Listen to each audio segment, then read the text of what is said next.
इसी प्रोग्राम के अंदर अब हम क्या करना चाहते हैं, अब हम चाहते हैं कि कैलकुलेशन भी हो जाए, आपका सम भी आ जाए। तो जब ए और बी में वैल्यू आ गई है तो आप कहीं भी जाकर वेरिएबल डिक्लेयर कर सकते। अगर मैं सी में होता ना तो सी स्ट्रक्चर्ड प्रोग्रामिंग है, इसमें मुझे ऊपर ही लेने पड़ते हैं। ठीक है। यहाँ मैं कहीं भी जाके ले सकता हूँ, मैं कहता हूँ int sum is equal to a plus b, और यहाँ जाकर मैं कहता हूँ cout the sum of a and b is a और b का जो सम है वो ये हो गया। ठीक है। ठीक है, मैं इसको रन करता हूँ, वो मुझे कह रहा है कि इनपुट करें वैल्यूज़। मैंने कहा 250 प्लस 120, तो सम कितना आ गया 250 प्लस 120 का उससे 370। पहले बताया कि उसमें पहले इसमें जिस जैसे हमने जिस तरतीब से प्रिंट किए थे 250 120, तो टोटल सम विल बी 370। ठीक है जी, एंटर कर दें यहाँ पे आ गए। ठीक, अब मैं ये चाहता हूँ कि कुछ एक्सप्रेशंस लें और रन टाइम पे मैं उन्हें कैलकुलेट करूँ। ठीक है। ठीक, तो मैं बेसिकली पहली जो एग्जांपल ले रहा हूँ वो ये है कि मैं आपको देता हूँ क्वेश्चन। जब भी आपने कोई असाइनमेंट करनी है ना तो उसका एक तरीक़ेकार होता है, कैसे उसको करते हैं। मैं अभी एक सादी सी एग्जांपल लेकर उसके ऊपर आपको वर्कआउट करवा देता हूँ। सपोज़ मैं एक नया प्रोग्राम बनाना चाहता हूँ जिसमें मेरी रिक्वायरमेंट है कि मैं एक प्रोग्राम बनाऊँ। मैंने कहा कंट्रोल एन, इसके ऊपर आप अपनी स्टेटमेंट लिखोगे। मैं मल्टी लाइन कमेंट्स के अंदर बेसिकली अपना क्वेश्चन लिखूंगा। ठीक है, क्वेश्चन क्या है मेरा, क्वेश्चन उसने मुझे कहा है कि क्या करो, उसने मुझे कहा है जनाब कि आप राइट करो, राइट आ सी प्लस प्लस प्रोग्राम। अगर आपने सी प्लस प्लस का प्रोग्राम लिखना है ना तो सी प्लस प्लस का कोड आप फॉलो करेंगे। करेगा क्या, विच get input of temperature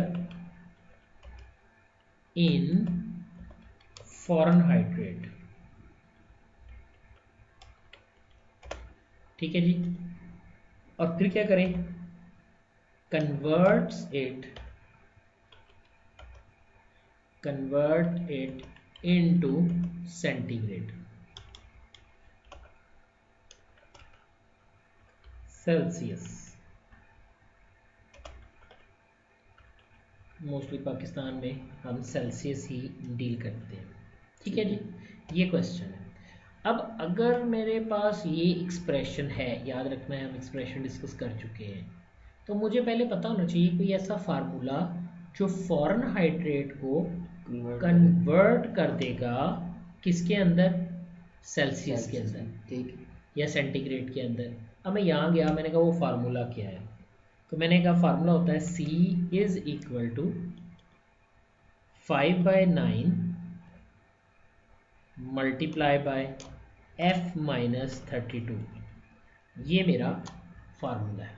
ठीक है, अब मैंने जो प्रोग्राम लिखना है वो कैसे है, तो मैंने करना तो वही है कि जो मैं हमेशा से करता रहा हूँ कि अपना सैंपल मैंने ले लिया।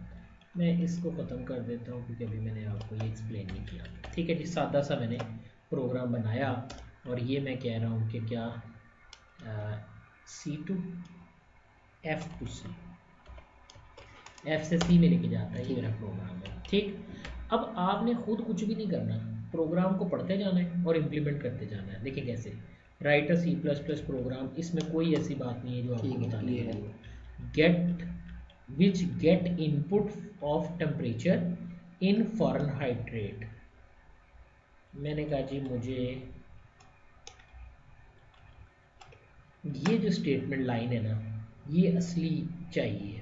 ठीक है, मैं यहाँ गया, मैंने यहाँ जाके कहा कि मैं इस लाइन को निकाल के यहाँ ले आता हूँ। ठीक है, input of temperature in Fahrenheit rate, यानी मैं यूज़र से, देखो रट्टा नहीं लगाना, जो उसने सवाल दिया उसको पढ़ के मैं सॉल्व करना है। मुझे नहीं पता कि कैसे करना है, मुझे नहीं पता कितने वेरिएबल लेने हैं, मैंने क्वेश्चन को पढ़ना है और फिर उसको सॉर्ट आउट करना है। ठीक है, ठीक है, बेसिकली मूसा अल ख्वारिज़मी ने कहा था डिवाइड एंड कंकर, चीज़ों को छोटे छोटे हिस्सों में तोड़ दो, आपके बड़े मसले का हल जो है वो निकल आएगा। यानी छोटे हिस्सों में तोड़ो, छोटे हिस्सों का सोल्यूशन निकालो, छोटे सोल्यूशन को मिलाओ तो बड़ी प्रॉब्लम का सोल्यूशन निकल आएगा। ठीक, तो मैंने इसको पहला हिस्सा निकाला, input of temperature in Fahrenheit rate. ठीक है। अब इसका मतलब मैं यूज़र से इनपुट मांगना चाहता हूँ, तो इनपुट मैं किस में लेता हूँ, मैं इनपुट ले लेता हूँ जनाब फ्लोट के अंदर। क्यों? ठीक है। क्योंकि ऑब्वियसली इनपुट फ्लोट में लूँगा तो ही मेरे पास इशारिये वाली वैल्यूज़ जो है वो कवर होंगी, क्योंकि टेम्परेचर तो इशारिये में होता है। जैसे इंसानी बॉडी का टेम्परेचर 98.6 फ़ारेनहाइट रेट होता है। ठीक है। ठीक है, तो अब मैंने फ्लोट लिया, मैं यहाँ ले लेता हूँ एक बड़ा एफ़। ठीक है। ठीक है जी, मैंने बड़े एफ़ को यहाँ पे ब्लॉक कर दिया। आपने कहा सर ये फ्लोट है तो आप इसको क्यों ना प्रॉपर शेप दे दें ताकि इसमें गार्बेज ना आए। मैंने 0,0 दे दिया। ठीक है, अब उसके बाद अभी मुझे नहीं पता कि मैंने क्या करना है। उसने कहा input of temperature in Fahrenheit rate. मैंने यूज़र से, ये मेरा पहला टास्क है कि मैं यूज़र से इनपुट लेना चाहता हूँ, तो मैं क्यों ना ऐसे लिखूँ, इनपुट लेना चाहता हूँ, सी आउट इंसर्शन ऑपरेटर। सी आउट क्या करें, मैंने कहा यूज़र यही इनपुट मैं कर लूँ। मैंने वही जो उसने मुझे लाइन दी थी, मैंने उसी लाइन को कह दिया इनपुट। अगर मैं ऐसे जुमला लिखूंगा ना तो ये ऑर्डर सेंटेंस लगेगा। ठीक है। हम जब भी जुमला लिखेंगे हम अपनी स्टेटमेंट्स के अंदर रिक्वेस्टेड सेंटेंस लिखेंगे। तो मैंने कहा प्लीज़, ठीक है, यानी अब ये ऑर्डर सेंटेंस क्या बन गया, एक रिक्वेस्ट बन गया। Please input temperature in Fahrenheit rate. साथ में ज़रा मैं शो मानने के लिए साथ ना ज़रा, ताकि पता चले तो कि मैं एफ़ में मांग रहा हूँ, ये मैंने एफ़ लगा दिया। ठीक है। ठीक है, अब इसके बाद मैंने सेमीकोलन दिया। अब मैंने सीन करवाना है, सीन और इंसर्शन ऑपरेटर, ये इंसर्ट कर दिया और ये बड़ा एफ़ ले लिया। ठीक हो गया। अब ये क्या हुआ कि मेरी प्लीज़ इनपुट जो मैंने इतना हिस्सा था कि write a C++ program which get the input of temperature in Fahrenheit rate, ये मैंने कर लिया। ठीक है, अब मैं बाकी सवाल को तोड़ता हूँ। मेरा अगला हिस्सा क्या है, यानी मैंने इसको यहाँ तक इन हिस्सों में तोड़ लिया। अगला हिस्सा है convert it into Celsius centigrade. Celsius degree में कन्वर्ट करना है, कन्वर्ट इनटू सेल्सियस। ये अब लाइन है जो कि मैं डिस्कस करने जा रहा हूँ। मैंने कहा अच्छा इसके लिए मैंने यहाँ एक और वेरिएबल लिया, तो वो भी फ्लोट टाइप का ले लेता हूँ। मैंने सी ले लिया। ठीक है, सी को मैंने साइन कर दिया 0.0 ताकि फ्लोटिंग वैल्यू उसको मिल जाए। अब सी को शो तो नहीं कराना ना ही इनपुट लेना है, क्योंकि बस कन्वर्ट करना है किसको, जो इनपुट उसने की है उसको। तो मैं यहाँ जाता हूँ, मैंने ये एक फार्मूला देखा था जिसमें लिखा हुआ था सी बराबर होता है इस एक्सप्रेशन के। ठीक है। ठीक है, मैंने ये एक्सप्रेशन उठाई और इस एक्सप्रेशन को यहाँ पेस्ट कर दिया। अभी ये मैथ की टर्म में थी या फिजिक्स की या केमिस्ट्री की टर्म में थी। ठीक है, एक अलग क्राइटेरिया था।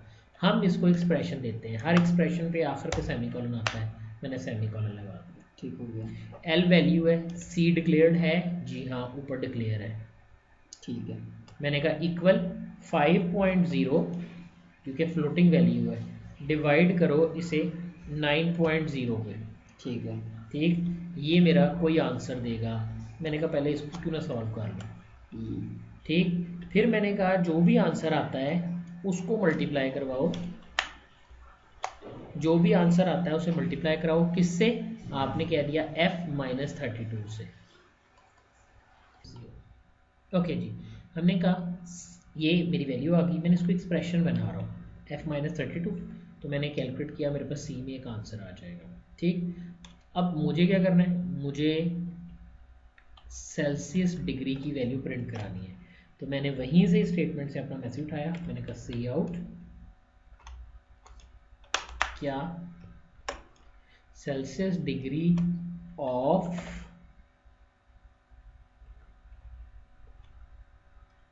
इतने फ़ारेनहाइट रेट, लफ्ज़ आएगा साथ,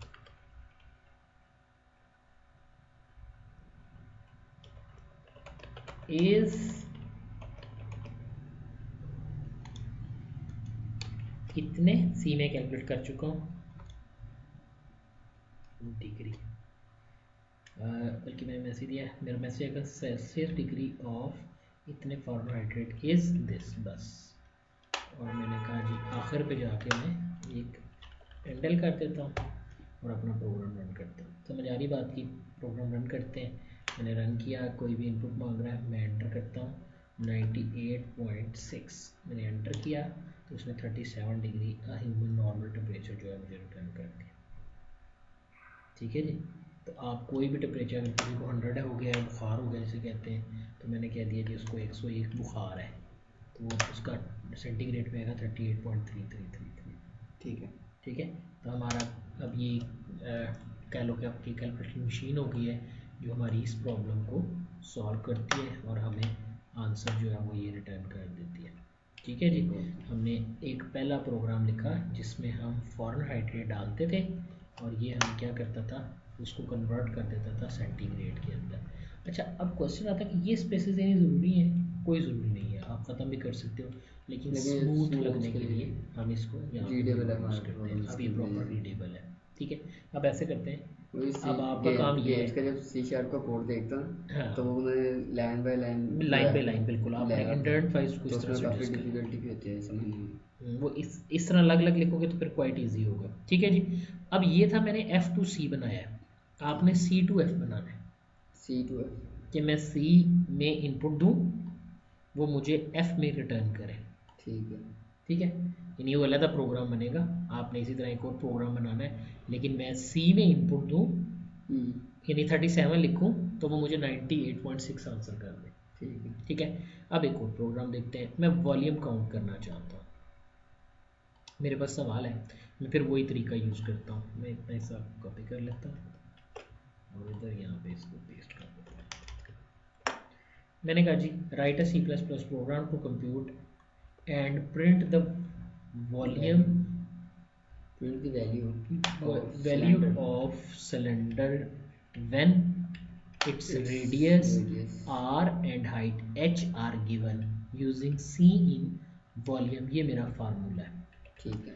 ठीक है। तो पहले सबसे क्या लेना पड़ेगा, मेरे पास क्या होना चाहिए, मेरे पास हाइट होनी चाहिए, सिलेंडर मेरे पास हाइट होनी चाहिए ना, हाइट होगी, देखो Radius मेरा और फार्मूला क्या है, चलो मैं इस फार्मूले को उठा कर नीचे ले आता हूँ। मैंने कॉपी किया, मैं इस फार्मूले को उठाकर नीचे इसका पेस्ट कर लेते हैं। यहाँ फिलहाल यहाँ पेस्ट करता हूँ, मैं ये मैं बाद में मैसेज उठाऊँगा। ठीक है। ये मेरी कैलकुलेशन है जो मैंने यहाँ पे करनी है। ठीक है। अब मैंने कहा एक वेरिएबल मुझे चाहिए यहाँ पे, वॉल्यूम बराबर होता है पाई HR²। अब यहाँ पे मैं एक पाई, तो मेरा उसने कहा है कि स्टैंडर्ड है universal, and pi is equal to 3.14, यही है 3.14 ही है। अब मैं यहाँ जाता हूँ, मैं यहाँ जाके एक डिफाइन डायरेक्टिव लगा रहा हूँ, हैश डिफाइन, कैसे लिखेंगे, पाई स्पेस 3.14। ठीक है जी। ये मेरा एक जनरल रूल हो गया कि ये डिफाइन हो गया। पाई की वैल्यू ऊपर से आ जाएगी, एक मुझे h चाहिए, एक मुझे r चाहिए, तो मैंने यहाँ पर ले लिया h और यहाँ ले लिया r, यानी सिलेंडर का की हाइट और सिलेंडर का रेडियस, दोनों चीज़ें मैंने ले ली। यहाँ जाके मैंने कहा h भी हो गया r भी हो गया, इक्वेशन बनाते हैं, volume is equal to pi ज़रब हाइट ज़रब रेडियस, और दो दफ़ा रेडियस हो तो हमने कहा था क्वेश्चन में हम दो दफ़ा r कर देंगे। ये मेरी स्टेटमेंट आ गई। मैंने कहा please enter, please input the height of cylinder. ठीक हो गया। ठीक है।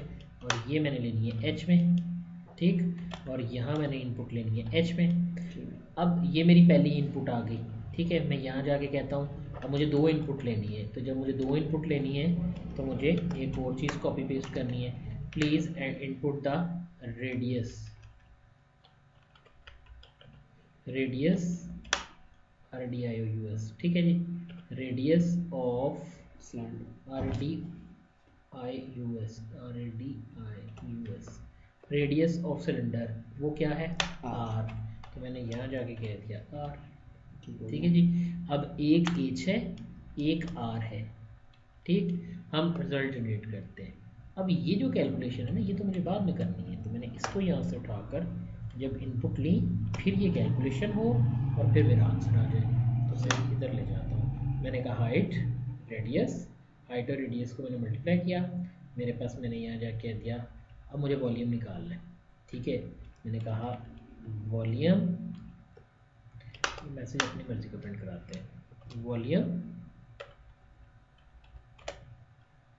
वॉल्यूम ऑफ सिलेंडर इज क्या, जो मेरा वेरिएबल है, ठीक है। ठीक है और लाइन ब्रेक के लिए ठीक है, ठीक है सेव कर दिया, हमने रन किया। अब मेरे पास यहाँ पे val is equal to val मैंने डिक्लेयर नहीं किया हुआ, मैं यही देख रहा था कि मैंने वॉल डिक्लेयर नहीं किया, तो यही पे कोमा वॉल, जैसे जैसे मुझे उनकी मेमोरी चाहिए थी मैं वैसे वैसे उनको डिक्लेयर करता जा रहा था। यहाँ 0.00 भी लिखने की जरूरत नहीं है, डायरेक्ट 0 से इनिशियलाइज कर। ठीक है जी, हमने रन किया। हमने कहा हाइट में कहता हूँ 10 फीट है, और उसके बाद मैं कहता हूँ रेडियस कितना है, रेडियस 2 है। कैलकुलेट करेगा 125 या 6, उसका क्या निकल आएगा, वॉल्यूम निकल आएगा। ठीक है जी। अब हम थोड़ा सा इसको मजीद क्लियर करते हैं। मैं कहता हूँ volume of a cylinder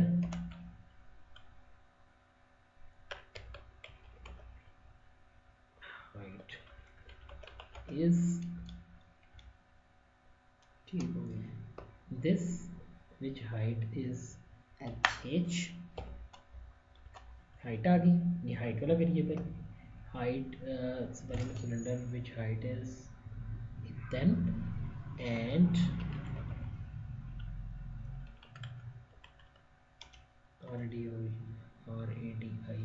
radius is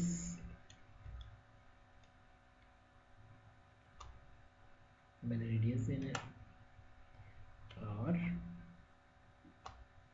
the volume of cylinder which height is this and radius is this, और फिर यहाँ जाके is, ठीक है।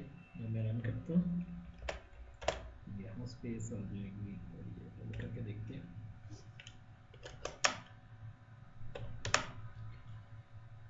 Volume of a cylinder which height is 10 and radius is 5 is 785। ठीक हो गया जी। तो ये हमने आज 2 प्रॉब्लम देखी कि किस तरह से आपको जब भी कोई क्वेश्चन दिया जाएगा आपने उसको सॉल्व करना है, उसको ब्रेक करना है छोटे छोटे पार्ट्स में, और उसके ऊपर वर्कआउट करना है।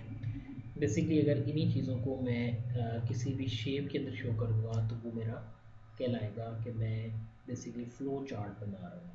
और अगर मैं इसको स्मॉल स्टेप्स की शक्ल में लिखूंगा लाइन बाय लाइन, जैसे मैंने भी आपको पार्ट्स में डिवाइड करके दिखाया है, तो उसे हम एल्गोरिथम कहते हैं। ठीक है जी।